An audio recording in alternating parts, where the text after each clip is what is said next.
Isang magandang Martes na hapon mga kapamilya, July 21, 2015. Tumigil na nga po ang ulan pero patuloy pa rin ang nagbabagang aksyon dito sa pinaka-prestiyosong ligang pangkuleo ng bansa.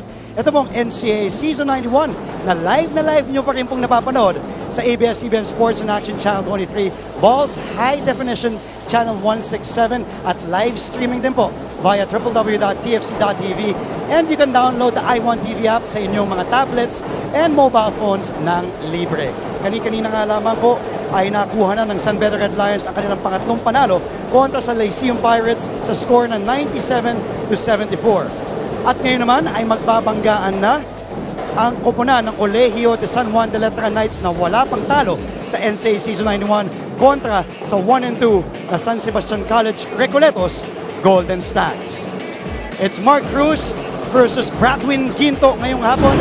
Hello Philippines at sa atin mga kapamilya watching all over the world via the Filipino channel. Para po sa ABS-CBN Sports, ako po si Andre Felix reporting for duty at aking mga kasama muli sa panel ay isa sa aking mga iniidolo, one of the best point guards to ever play the game. Walang iba, kundi si Coach Olsen Rasela. Cap, hello and good afternoon sa iyo. Yes, magandang hapon Dre at magandang hapon po sa lahat ng NCAA fans na nanonood sa atin sa buong mundo.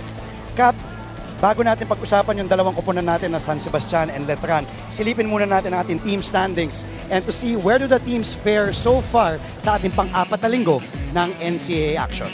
Well, going to our fourth week, Dre, dalawang koponan na lang ang wala pang talo at isa na nga dyan na maglalaro ngayong hapon. Itong Letran Knights coming off a 93-80 win against the defending champion Red Lions, or they're going for their fourth win in this game. Ang kalaban nila ay San Sebastian Stags at the bottom of your standings, medyo sa gitna, with 1 win and 2 losses.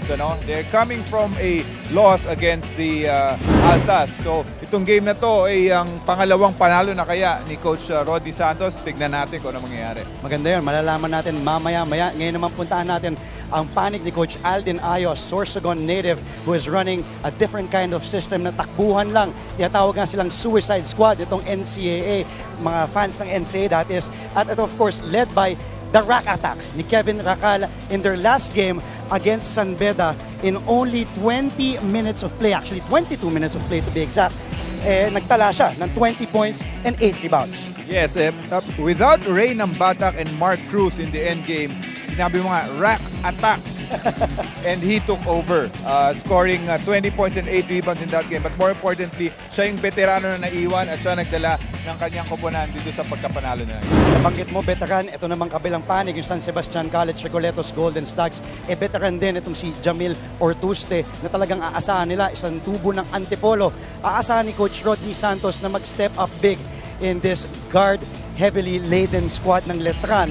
So itong si Jam Ortuste ay nagtala naman nung kanilang laro against Perpetual, just 9 points, but in their first 2 games, he was averaging close to 20 points per game, Coach Olsen. He is more of a scoring guard. He will play the number 2 spot for Coach Rodney Santos, but he's going to be a big factor dito sa larong ito. Why? Well, one, he leads his team in turnovers. Hindi maganda linaro yung last game. He led the league in he led his team in turnovers. And against Letran, na alam naman natin grabe ang pressure defense, malaking bagay itong veteran leadership ni Ortuste. Tama yun nabanggit mo, Coach O. At of course, di kami makukumpleto ni Coach Olsen dahil meron po kami yung pangatlong kasamahan sa ABS-CBN Sports Broadcast Team, si Binibining Roxanne Montealegre. Mga kapamilya, kung meron kayong favorite players at gusto nyo silang tanongin dito sa game or meron kayong comments sa larong ito, pwede nyo gamitin ang hashtag na hashtag NCAA Season 91 at hashtag CSJLVSSCR para sa larong ito. So, malay nyo, kayo na yung next na tweet at post na ma-feature namin sa game na to. So, back to you, Andre, Coach Olsen. Thank you, Roxanne. At kung tama ka si Roxanne, kung may mga katanungan tungkol sa iyo, Coach Olsen, at sa akin, may gusto din silang malaman, gamitin nyo lamang ang mga hashtags na iyon. At sa aming pagbabalik ni Coach Olsen ay bakbakan na sa pagitan ng Letran Knights at San Sebastian Stags. Pero bago nun, makikisuyo tayo. Maraming salamat, Larry Diang, sa ating cameraman na si Boyet Barredo. Kung pwedeng partner, pakuha naman ang litrato. Yan. Sama po kayo. Sama po tayo. Sige po. 1, 2,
Ladies and gentlemen, live on ABS-CBN Sports in Action and on HD on Sky Cable Channel 167.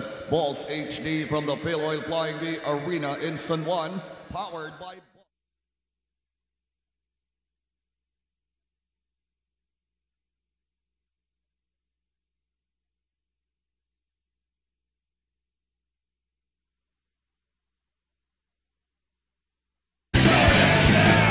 San Juan de Letran Knights. Power forward number 4, Felix Apreco. Forward number 16, Kevin Racal. At center number 5, John Soliano. Point guard number 8, J.B. Calvo. And the off guard number 6, Ray Nambata. Head coach of the Knights is Eldin Ayo.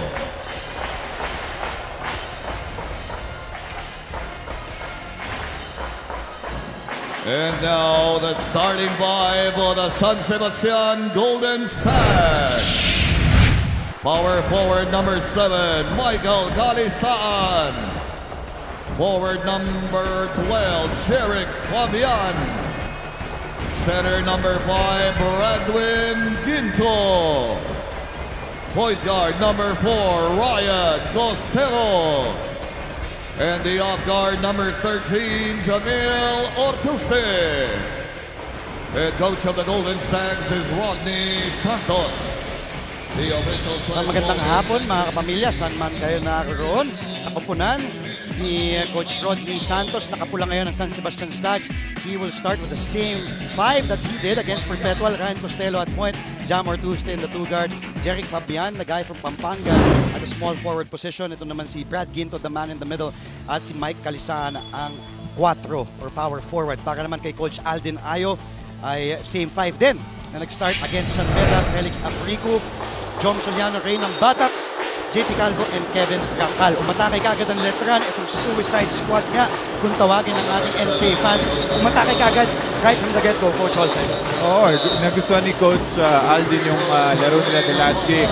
That's why he's starting with the same lineup with Calvo and Nambatak leading the charge dito sa kanila starting unit. And Ray Nambata gets Letran on the board with his first free throw. He is averaging 75% sa linya ngayong season 91. Third-year man. Nagpalit ng number from number 12, naging number 6 sa kanyang jersey.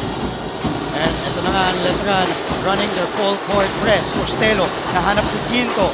Ang ganda ng pagkatawid.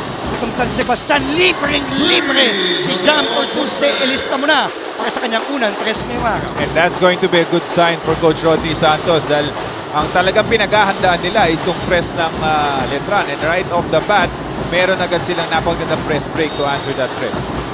Ang ganda nga, kanina nga napag-usapan natin Coach Olsen na ito si Coach Rodney Santos, the slasher, first-year head coach ng San Sebastian. Of course, he was also the assistant coach the past 2 years. But Coach Rodney said, iibahin niya ang diskarte to break the press. Nitong Letran, it will be just Ginto, the big man, bringing out the ball. At syempre itong point guard nila na si Ryan Costello. Oh, you can break the press in so many different ways, ano? But talking to Coach Rodney earlier before the game, sinabi niya talagang bibigyan niya ng malaking responsibility ang kanyang mga gwardiya sa pagbaba ng ball at pag-break dito sa press ng Letran ngayong araw na ito. And the big man from Australia, the Phil-Australian big man, Brad Ginto, is called for his first personal, pangatlong team foul na yan, Coach Olsen, ng San Sebastian. Kaya naman, nasa free throw line na ngayon si Jom Soliano.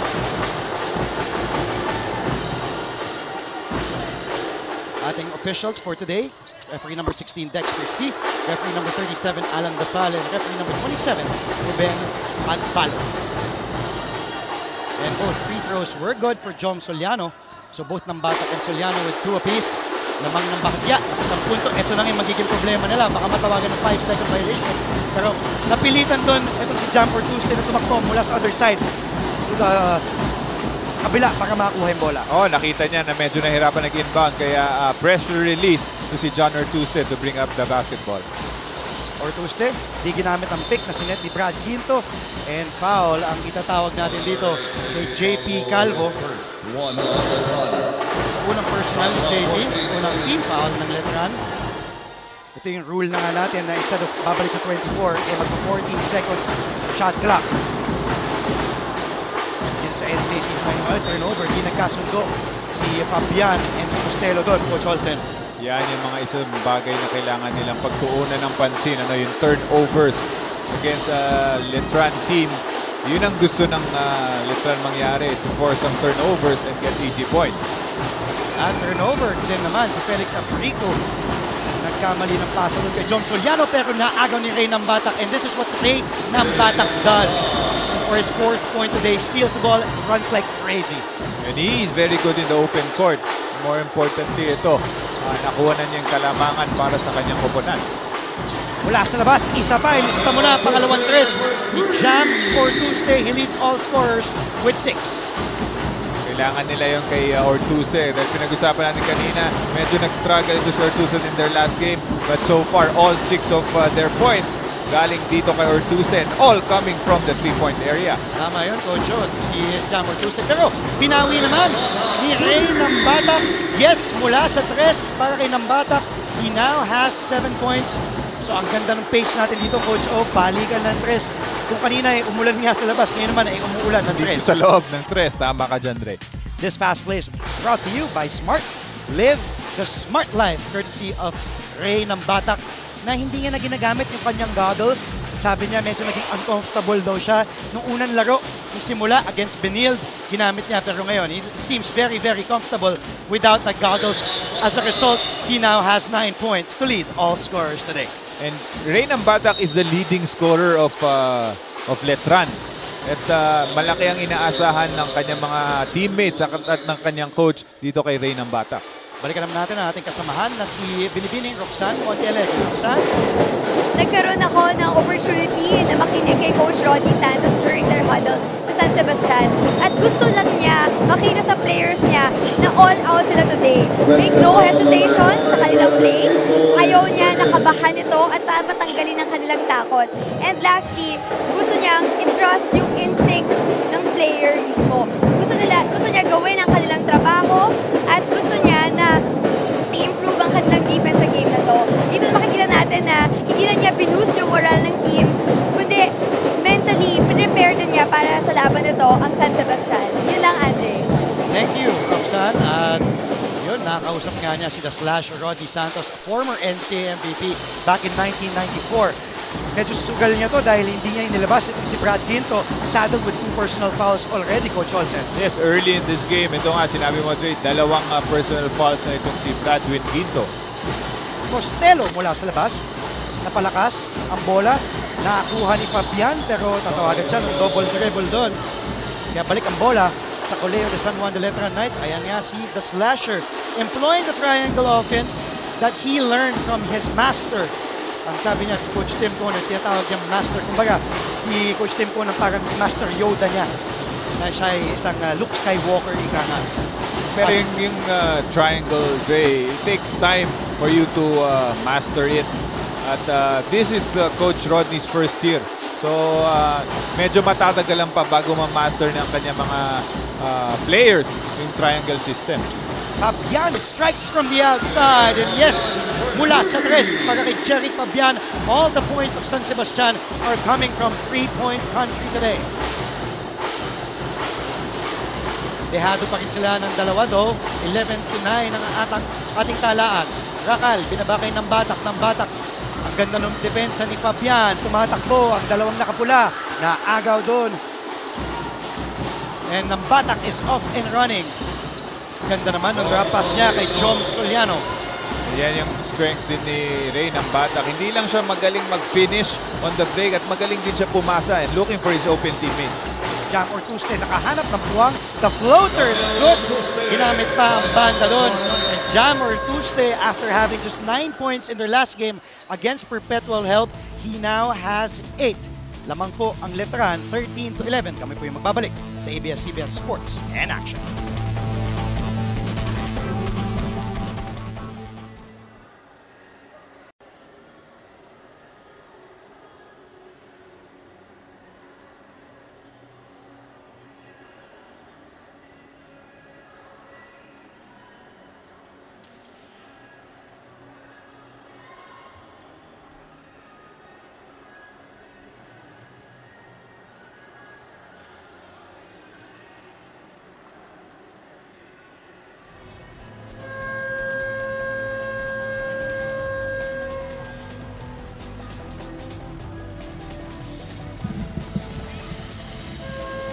Isang magandang Martes na hapon nga po mga kapamilya ang ating mga manonood dito sa loob ng arena ng San Juan. At ito, nag-tweet nga si Ray ng Bata kanina.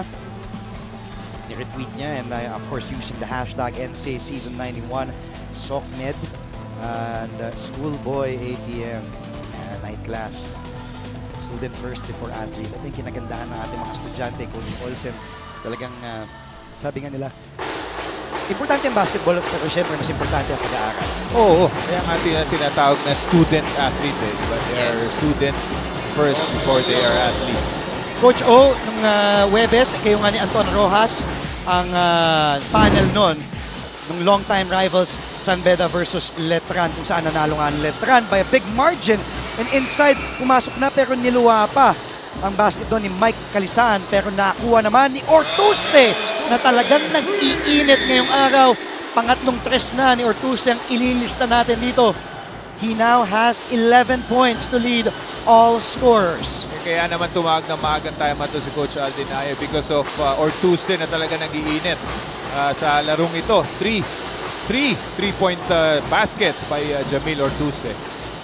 Jamil Ortuste was averaging close to 20 points per game, but Ray ng Batak answers with a 2, and he ties Ortuste's production. 11 na rin ang kinakana ni ng Batak. Pumasok na nga itong si Mark Cruz. Actually wala pa, si JP Calvo. Actually si Mark ay papasok mamaya-maya. Kala ko nasunod na rin si Mark. Aprico, binabantayan ng mas malaking Ginto. Nahirapan si Ginto, pinayungan ng tatlong mga naka-blue na Letran Knights. Kevin Racal, naiwasan si Costello, nahirapan sa dribble and turnover for Racal na agaw ni Ryan Costello. Costello finds a trailing Calisaan. Pero wala mintis ang attempt doon ni Mike Calisaan. But that's a good one for a big man running the floor. And malaking bagay ito si Calisaan dito sa rotation ni Coach Rodney Santos. He's actually their third leading scorer for San Sebastian. Pero sabi nga natin, so far it has been Jamil Ortuste na talagang gumagawa para sa San Sebastian dito sa first quarter. Pumasok na nga si Jason David para sa San Sebastian at si Mark Cruz para sa Letran. At maparami ang apak doon ni Kevin Racal. So the rack attack will be called for traveling violation. Turnover, babalik po ang bola sa mga nakapula. Maraming salamat kay Chris de Guzman, arch rivals during my time, hoping for a great game. Tama, nagkaroon ng panahon kung saan talagang mabigat ang labanan ng Letran and San Sebastian. Isa pa, si Juan Lorenzo Marco. Isang rivalry na mainit nung panahon nila Ron J. Enrile at Pep Moore. Oo, si Pep Moore. Go Letran, Arriba, Letranista. Yan. Talagang bakbakan din yun. Yun lang panahon ng mga early 2000s yun. Sina Pep Moore and yun nga, sina Ron J. Enrile ang mga nagtapat nun sa Letran San Sebastian rivalry. And At ayun na. Yes. Nandito na si Mark Cruz. Pinasok na coming off the bench. Ortuste, ganda naman ang role niya. Backdoor play pero mintis ng Batak. Tinawid ang bola. Foul kay Ryan Costello. Medyo nasaktan doon si Kevin Racal. Pangalawang personal na ni Costello. Penalty. So that will send Kevin Racal to the free throw line where Racal has been averaging 93%. Isa pa lang ang minimintis ni Racal. Sa season 91, he has 14 and 15. Sana hindi ko na-jinx, Coach O. Veterano na yan si Kevin Racal. Hindi yan naapektuhan ng jinx. Well, he missed. He's a comebacking player. He missed due to an injury, but he may not be the same player that he once was, sabi niya. Pero what he brings to the table is his leadership, his veteran maturity, and he will go to the bench at papasok naman for the first time isang guardia na inaasahan din ni Coach Alden Ayo, itong si Macjor Luib. So it's Luib, Mark Cruz, Ray ng Batak, Felix Aprico, and Jom Soliano.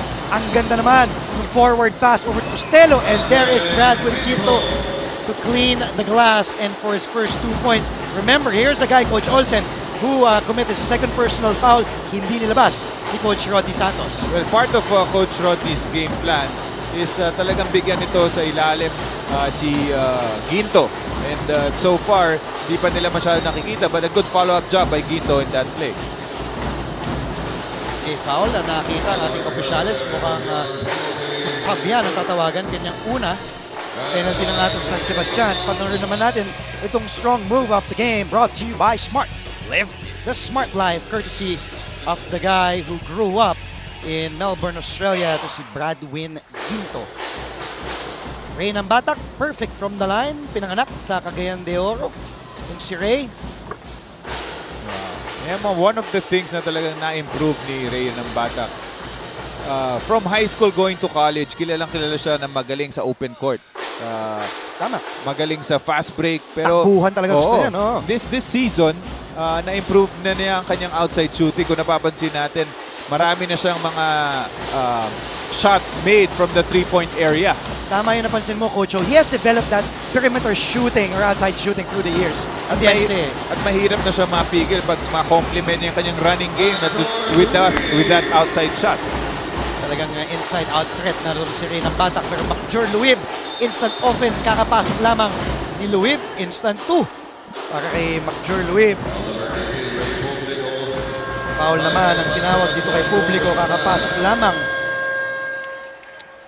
At timeout, gusto naman magtipon-tipon ni Coach Rodney Santos dahil lamang na po ng 7 ang letran. Kami po yung magbabalik.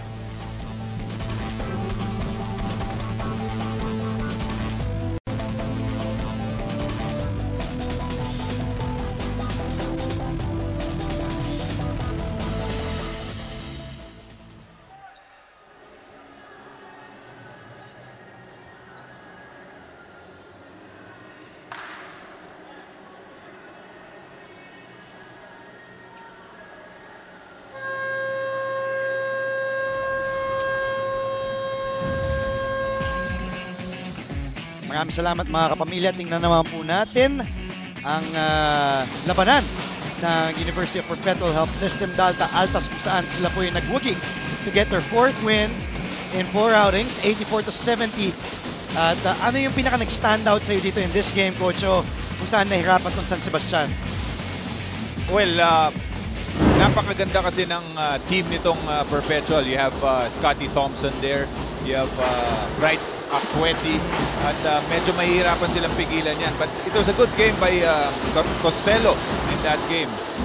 Partners na naman pala ang paborito kong mga poging commentators. Si The Big Ols at si Andre Felix.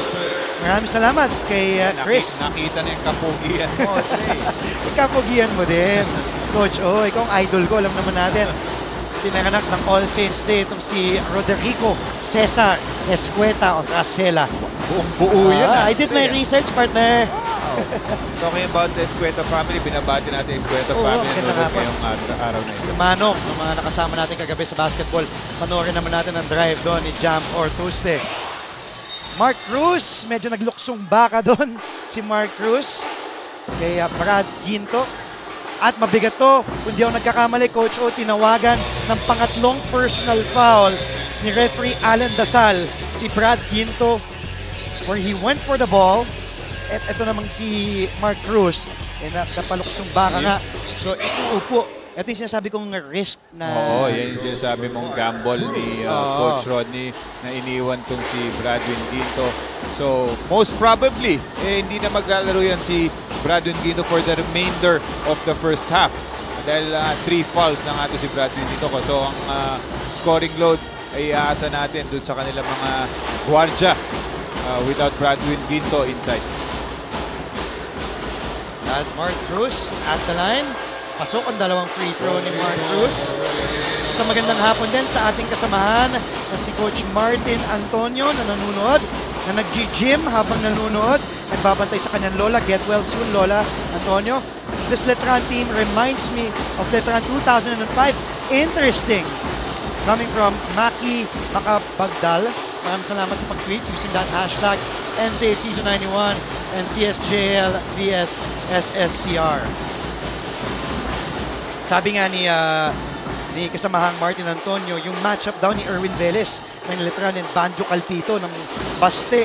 3 games na nilaro nila out of 3 years, parehas na thrown out nung late 90s. Grabe, tandang-tanda ni Martin Antonio. Nandun siya nun eh. Basta talaga pagdating sa mga banggaan, tandang-tanda ni Coach Hammer Martin Antonio. na muli niyong mapapanood kung di ako nagkakamali sa Huwebes. Kasama naman ni kasamang Boom La Brusca. It will be College of St. Benilde versus San Beda College. Balik tayo sa laro. Lamang pa rin ng 7. Itong Letran na pako sa 18. Itong San Sebastian with less than 2 minutes to play rather.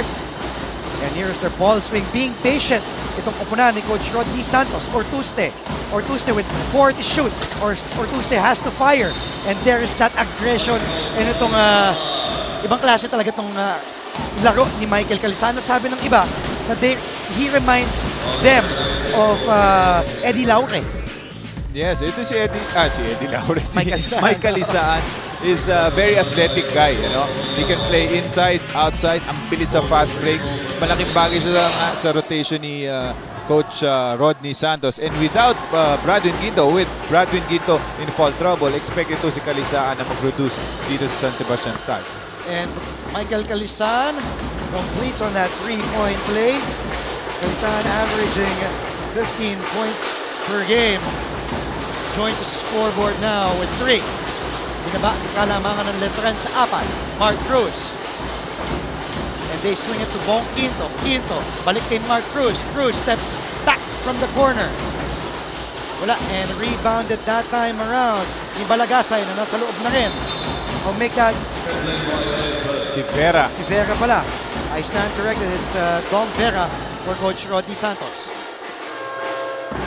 Way back in 1993, these teams have good point guards. Tama, sina Francis Arabit for Letran versus Aldrin Morante naman for San Sebastian. Ibang klase talagang yung memory, no? Yung history, talagang maibabalik yung this medyo historic rivalry din tong Letran and San Sebastian. Although we all know na very highlighted yung rivalry ng San Beda and San Sebastian. But this Letran-San Sebastian rivalry has also been colorful throughout the years. Yes, ang matagal na. And of course, itong San Sebastian, daming players na nanggaling sa stable ng Stags. Kanina, binanggit natin si Coach Rodney Santos, di ba? Na naglaro for them. We have Romel Aducol also, who played for them na talaga nagbigay ng maraming championships sa Stags. Jess Sibal gets in the scoreboard there. Chipping in with 2. Binaba na sa 2 kalamangan. Ganda naman nung agaw doon. And off and running. Nabitawan lang ni Jason David. Nakuha ni Mark Cruz ulit. Cruz. Nanap si Bong Quinto. Quinto, umatake. Inatake ang depensa ni Calasan. Good spin move for Quinto. Ilista mo na for his first 2 points today. Naagaw ng Letran. So Letran with their pesky defense. Time winding down sa ating 4th quarter. Bong Quinto can shoot from the outside. No go, and at the end of the first 10 minutes of play rather, high-scoring ball game tayo dito. Sa simula ng ating laro, sinimulan kagad ng 3 nga. Mula kay Jeric Fabian, binawi naman ni Ray ng Batak, lamang po ng 3 ang Letran, 27-23.